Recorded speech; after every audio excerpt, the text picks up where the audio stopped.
Bienvenidos a otro programa de Perspectiva Sociológica. El programa de hoy se llama Derecho a la Ciudad. Para desarrollar este tema hemos invitado al sociólogo Asael Carrera, profesor de la Universidad de Panamá e investigador asociado del Centro de Estudios Latinoamericanos, CELA. Bienvenido, Asael. Gracias. Asael, coméntenos cómo ha influido la estructura económica transitista en la formación de las ciudades de Panamá. Bueno, yo creo que es un poco al revés. Más bien, las ciudades, sobre todo las ciudades terminales, la llamada zona de tránsito, han creado las condiciones para el surgimiento y consolidación del modelo transitista.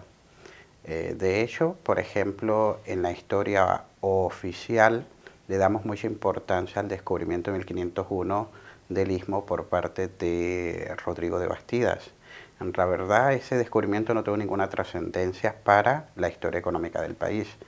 El verdadero descubridor intelectual del Istmo fue Colón, cuando sí llegó y visoró que esto se trataba de un istmo. Inmediatamente entonces todas las expediciones empezaron a tratar de buscar el paso a través del istmo, algo que se logró después en 1513 por Vasco Núñez de Balboa, y a partir de ese entonces se dieron cuenta de la importancia de nuestra posición geográfica, y en ese sentido los españoles trataron de crear dos ciudades principales en la ruta de tránsito, y que con ese descubrimiento y luego el descubrimiento de las minas de oro y plata del Alto Perú, entonces Panamá y toda la región de tránsito comienza a formar parte de la yugular que conectaba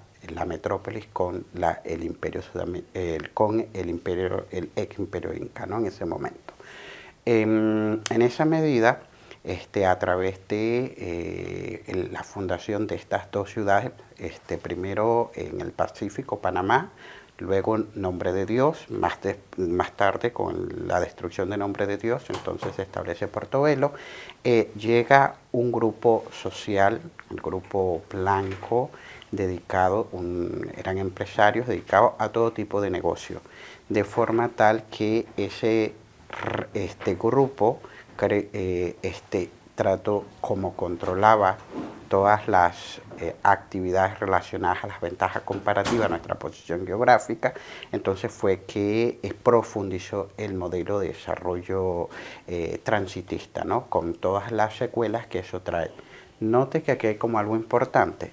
Lo importante es que, a diferencia del resto de América Latina, donde el sistema de encomienda y los señores encomenderos que tenían como eje de acumulación las actividades primarias, acá se estableció un sector desde un inicio, un sector empresarial, también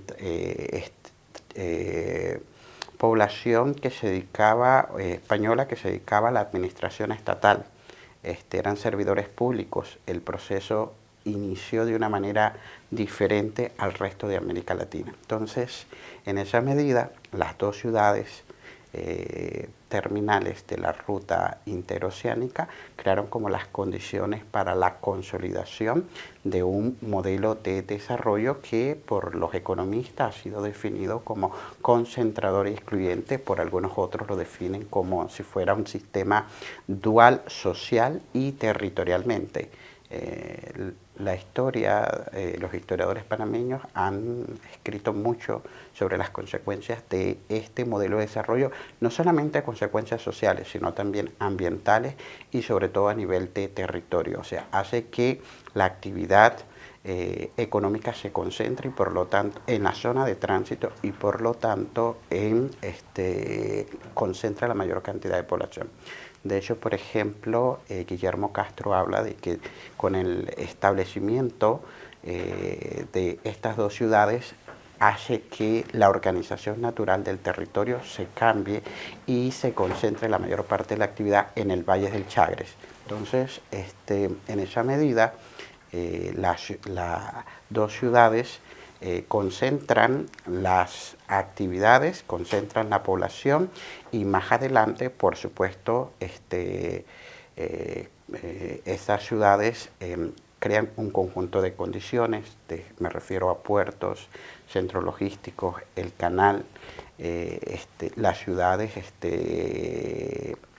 también implican en cierta medida el lugar de asiento de una serie de trabajadores y de sectores populares que son los que reproducen esta economía y las que echan a andar esta economía. Entonces creo más bien que la relación es al revés, o sea, la ciudad entendida como una gran unidad económica, crea como las condiciones para el afianzamiento de un modelo de desarrollo que ya ha sido definido como transitista. Por supuesto, eso tiene también sus implicaciones políticas. Un modelo que, por ejemplo, en términos políticos descansa sobre un presidencialismo, clientelismo también. Entonces, eso se va afianzando. O sea que es algo que no se puede como... Se secciona por partes para analizarlo, pero los fenómenos sociales están todos concatenados, se presentan toda la realidad y por eso es que lo vemos, pero de esa forma. Sin embargo, todo había que buscar ese pasado en esa experiencia colonial. Al mismo tiempo también, en esa experiencia colonial también le determinaba una función a los poblados del interior del país, ¿no? Por ejemplo, en un inicio se forma Natá. La función de Natá era proveer de productos agrícolas a las dos ciudades terminales de la zona del Carmen. Por supuesto, esa función después la adquirió el resto del país. Note que también, por ejemplo, y ahora nuevamente parafraseando a Guillermo Castro, se estableció todo un corredor agroganadero que iba desde Chepo y que ahora te prolonga hasta Chiriquí, pero en las cuencas medias de los ríos y en las partes bajas de los ríos.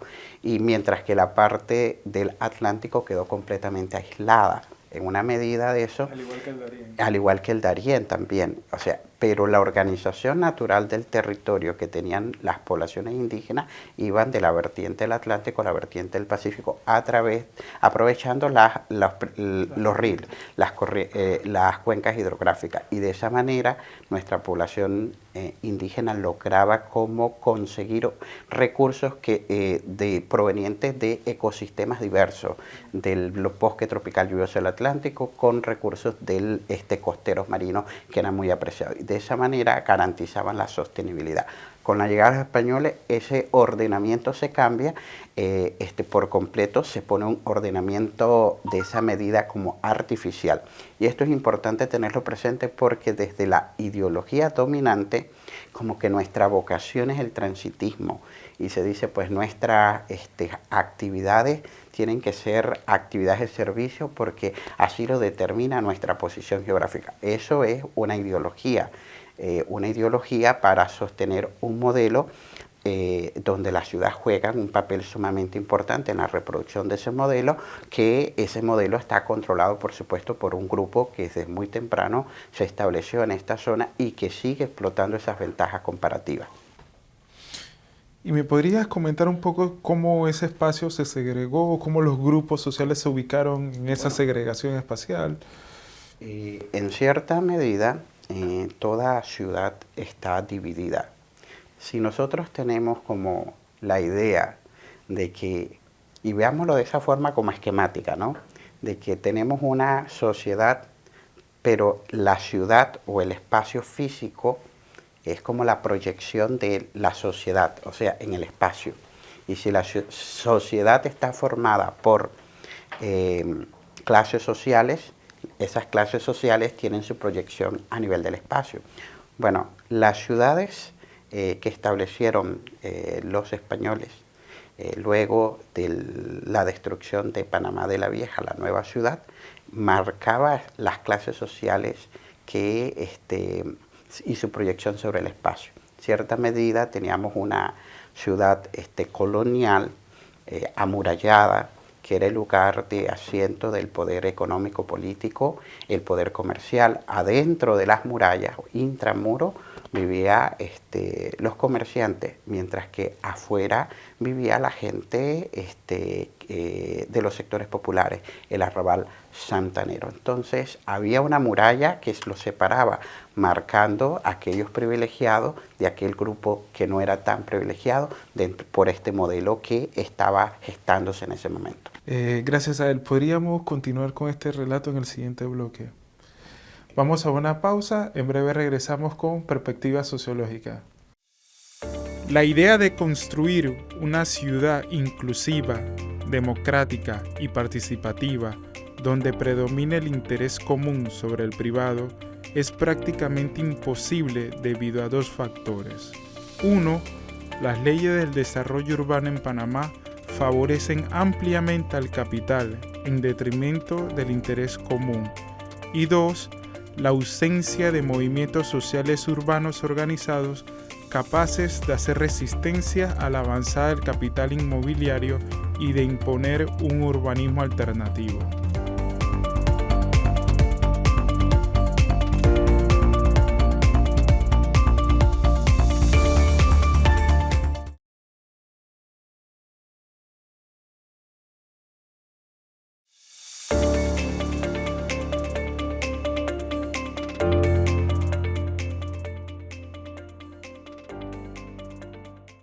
De vuelta con Perspectiva Sociológica y el tema Derecho a la Ciudad.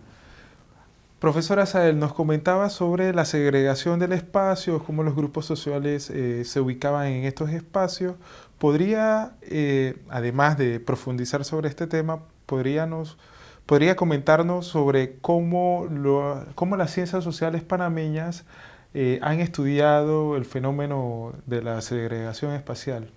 Bueno, les comentaba de que la ciudad está socialmente dividida, fenómeno que en la sociología urbana se conoce como división social del espacio o segregación socioespacial.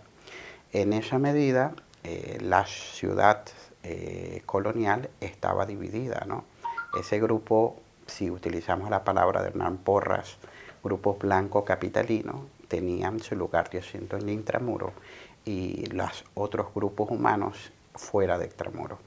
Esta segregación se mantiene y se profundiza en la medida en que la ciudad se hace más compleja a través de las migraciones. Actualmente, si nosotros vemos, la ciudad tiene como un espacio socialmente dividido, donde los sectores de altos ingresos se encuentran en lo que se conoce el casco central de la ciudad, mientras que hacia las periferias ubicamos a los sectores populares. En otras palabras, hay un mecanismo que es la renta del suelo urbano, la capacidad que se refleja a través de la capacidad de pago, que ubica a las clases sociales en un espacio determinado. Por supuesto, ese espacio tiene las mejores para los sectores altos, tiene las mejores condiciones urbanísticas, los mejores servicios, mientras que hacia las periferias, pues las condiciones no son tan bien. Incluso en algunas urbanizaciones, personas que eso lo podremos ver más adelante, que excluidas del mercado formal de la vivienda tienen que realizar tomas clandestinas. A mí no me gusta llamarle tomas clandestinas, sino más bien recuperaciones de tierra, que es otra manera de resignificar un fenómeno, ¿no? Pero la ciudad está socialmente dividida. Con respecto a la manera como las ciencias sociales y la sociología en particular ha estudiado la ciudad, y me dices las ciencias sociales panameñas, pues yo tengo que decir que las ciencias sociales en términos generales han sido muy injustas con el fenómeno urbano. Una mirada por las principales revistas de nuestra, que se publican acá, revistas especializadas, uno se da cuenta que el tema urbano no es un tema que ha sido muy tratado. Entre vez y cuando usted no se encuentra. Hay otras temáticas han perdurado. Sin embargo, eso no significa que de las ciencias sociales en general no hayan estudiado la ciudad. Y hay varios trabajos que son icónicos. Las personas que se decidan estudiar la ciudad tendrían que pasar revisando ese tipo de estos trabajos. Por ejemplo, desde la geografía, el trabajo de Ángel Rubio. Este es un trabajo biografía urbana, que aborda la manera como en términos espaciales se fue proyectando la ciudad. Un trabajo clásico que habría que resaltar. Un trabajo, por ejemplo, desde la propia sociología, el de Raúl Ley, La ciudad y los pobres, también es un trabajo que podríamos rescatar y es un referente obligado para empezar a estudiar. Ya moviéndonos un poco en el entendido que la ciudad no se puede mirar únicamente desde la lente y una sola disciplina, sino que necesariamente su comprensión implica miradas interdisciplinarias, podríamos encontrar el trabajo desde la arquitectura, la ciudad fragmentada del Álvaro Uribe, un trabajo que es fundamental para entender la manera como se configuraron los barrios de nuestra ciudad, pero sobre todo entender ese fenómeno de la renta y cómo la ciudad crece de determinadas formas porque son las dinámicas del capital y los grupos económicos que están detrás los que favorecen ese crecimiento y los que marginan en cierta medida a sectores que no pueden formar parte de la ciudad. Entonces también eso es un trabajo que que es obligatorio para las ciencias sociales. Ahí hay otros trabajos que, si bien no tomaron a la ciudad como un actor, como un sujeto, como estos trabajos, hay otros trabajos que estudian la ciudad como un escenario de luchas. Y en esa medida, por ejemplo, también está un trabajo clásico de Alexander Cueva sobre el movimiento inquilinario de 1925. Es un fenómeno que está poco estudiado también en las ciencias sociales, pero de significaciones profundas para la historia de la ciudad. Entonces, los esquemas conceptuales son variados. Pero básicamente, por ejemplo, en el trabajo de Uribe y en el trabajo de Alexander Cueva, nosotros vemos detrás una perspectiva crítica, una influencia del marxismo, más o menos que se deja traslucir. Aunque no son trabajos teóricos, son trabajos descriptivos, pero como sabemos el dato no se puede entender sin la teoría. Y sabemos que detrás de estas construcciones, aunque no lo esté explícito, hay un esquema conceptual. En esa medida puedo inferir en estos trabajos, bueno, una influencia del marxismo bastante importante. Los otros trabajos también hay una influencia del funcionalismo, ¿no? Del funcionalismo en la medida en que han desarrollado una serie de técnicas que han procurado medir ciertos fenómenos que ocurren dentro de la ciudad. Entonces, los dos esquemas conceptuales que vienen abordándose, por lo menos en sus etapas iniciales de la sociología urbana panameña, serían estas dos corrientes. Más adelante, podríamos ubicar otras corrientes, otros estudios que se han hecho en torno a la ciudad, pero siempre también con un tinte crítico, porque el marxismo no es la única corriente crítica que existe, también existen otras corrientes que son igualmente críticas también. Así que los esquemas conceptuales. Pero en términos generales falta mucho muchas temáticas sobre la ciudad por estudiar. Mucho por estudiar, y las ciencias sociales han descuidado el tema urbano. Ahora, esto no es un suceso particular del desarrollo de las ciencias sociales panameñas, sino también a nivel regional. A nivel regional también se habla de que hay una escasez de estudio sobre la ciudad. Hubo un momento en que hubo la preocupación por tratar de entender por tratar de entender el fenómeno urbano, pero fue como un periodo fugaz, se apagó y los temas urbanos ya, la ciudad como un actor ya no ha sido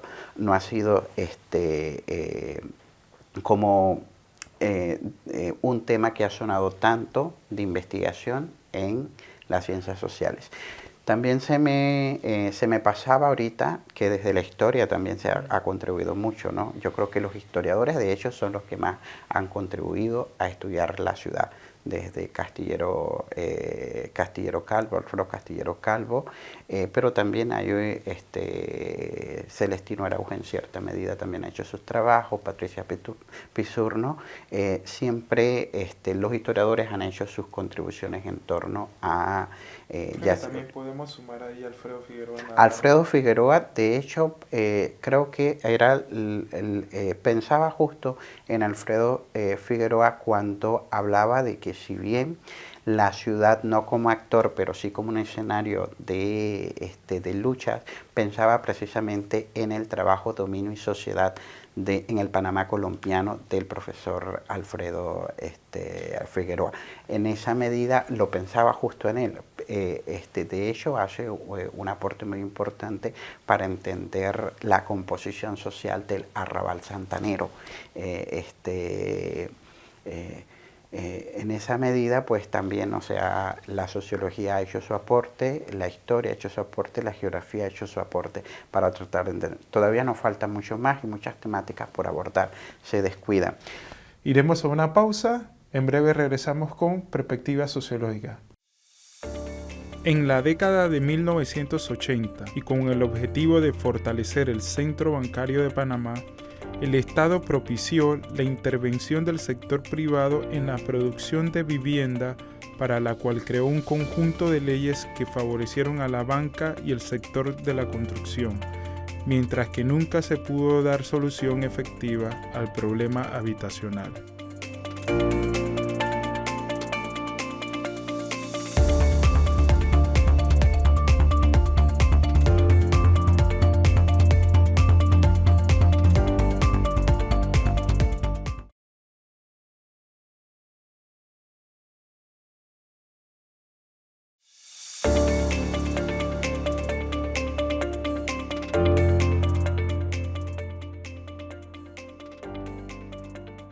De vuelta con Perspectiva Sociológica y el tema, el derecho a la ciudad.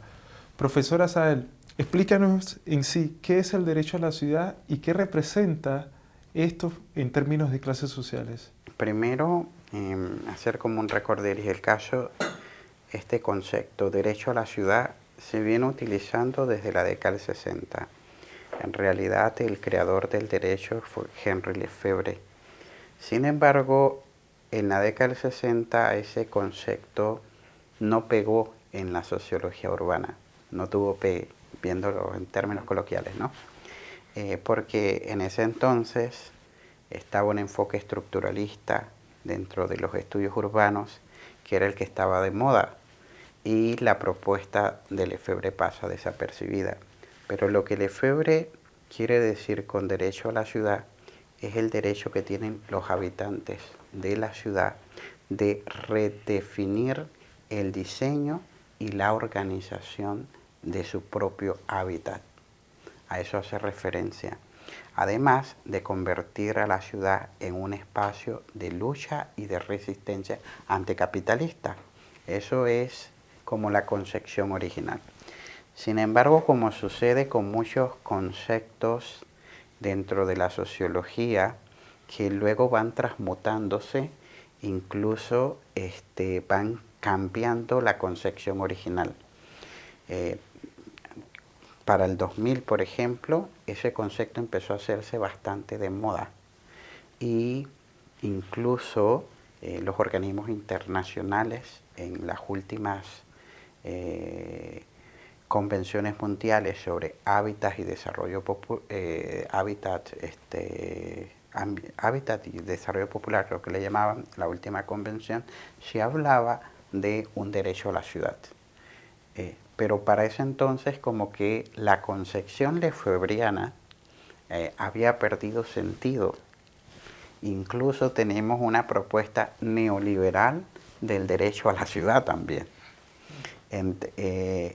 Yo me quiero referir, y la manera como lo entiendo yo, como una forma de urbanismo alternativo, es a la concepción de Lefebvre, que esa es la que hay que rescatar desde la perspectiva crítica, ¿no? Que es la que me gusta a mí trabajar.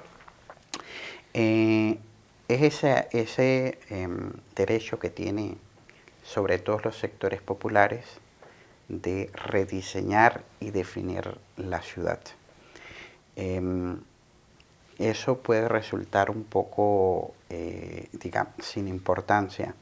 Sin embargo, si nosotros analizamos, veamos la dinámica de funcionamiento del mercado de vivienda y vemos cómo, por ejemplo, las normas ante esa dinámica excluye o deja por fuera a muchas personas que no tienen vivienda, que además no solo no tener vivienda, sino no poseen con demás bienes de consumo colectivo necesarios para la reproducción del sistema, como por ejemplo centros de salud, como escuelas, o que esas personas que se ubican en la periferia no tengan, por ejemplo, espacios públicos de calidad para disfrutar. Si analizamos toda esa dinámica de cómo funciona el mercado de la vivienda, entonces que además de todavía las leyes penalizan, criminalizan las tomas de tierra, es decir, las personas ante la falta de respuestas estatales reclaman su derecho a la ciudad a través de tomas clandestinas, pero no se ve de esa forma. Desde las lógicas del capital, ellos son invasores, son infractores de la ley y por lo tanto hay que castigarlos, ¿no? Entonces, el derecho a pertenecer a la ciudad entra a veces en contradicción con, entra en su mayor parte en contradicción con la propiedad privada, porque al final de cuentas, todas estas grandes tierras en la periferia urbana pertenecen o a veces han sido acaparadas por latifundistas a precios que son irrisorios, incluso de una manera no tan decente hay muchos casos, se han aprovechado. Entonces, el hacer recriminalizar a alguien que es víctima de un sistema es lo que hacen las legislaciones. Retos que tenemos para alcanzar y proponer una forma alternativa de organizar la ciudad. Bueno, es la organización popular. No hay organizaciones populares, no hay conexiones, por ejemplo, entre los movimientos a nivel barriales con movimientos que quizás un poco de mayor envergadura como los movimientos, como los sindicatos, que son movimientos más relacionados a la cuestión de las clases sociales, ¿no? Se ve, por ejemplo, que estos movimientos barriales son como llamará de capullo, que se encienden y se apagan, o sea, se encienden en la medida en que están reclamando agua, que tienen 7, 8 días que no les llega el agua y luego que les llega el agua se apagan. Se ve de esa forma. Sin embargo, no se establece esa conexión entre esas llamadas reivindicaciones coyunturales con reivindicaciones de carácter más estructural. El reto está en hacer ese match. El otro reto que tenemos son organizaciones, organizaciones barriales, porque la única manera de resistir la avanzada del capital es a través de la resistencia popular. No hay otra manera. No tenemos movimientos sociales urbanos actualmente. Hay intentos, hay embriones de eso, pero no hay una organización que verdaderamente responda a los intereses de todos. En otros momentos como ciudad lo tuvimos. Ya aquí se mencionó el movimiento inquilinario. La liga inquilinaria. El movimiento, la huelga inquilinaria en 1925, había una liga inquilinaria y esa liga inquilinaria tenía cierta autonomía, exigía reivindicaciones bien concretas en torno a los alquileres, pero esa liga inquilinaria pertenecía o tenía relación al Sindicato General de Trabajadores. O sea, había ese match entre un movimiento, llamamos coyuntural, con respecto a algo más de carácter estructural. Ese es un reto que tenemos. O sea, para proponer formas alternativas de organizar la ciudad, tenemos que tener organizaciones populares. El resto está en organizaciones barriales que no sean coyunturales, sino que perduren en el tiempo. Es la única forma de alcanzar ese derecho a la ciudad y proponer formas alternativas de la ciudad y que se vea la ciudad como un bien común y no como un espacio para hacer negocio. Es decir, que vea la ciudad como un lugar para vivir y no como un espacio para lucrar. ¿Estos mismos también aplicaría para el resto de las comunidades en el Istmo de Panamá? Por supuesto también, ¿no? Cada quien en su nicho, veámoslo bien. Entonces, en el caso de el capital siempre trata de buscar o reproducirse o incorporar zonas que han quedado como al margen de ellas. Bueno, por supuesto, donde llega siempre va a generar desplazamiento de las clases subalternas y por supuesto la única forma de resistir eso es la organización.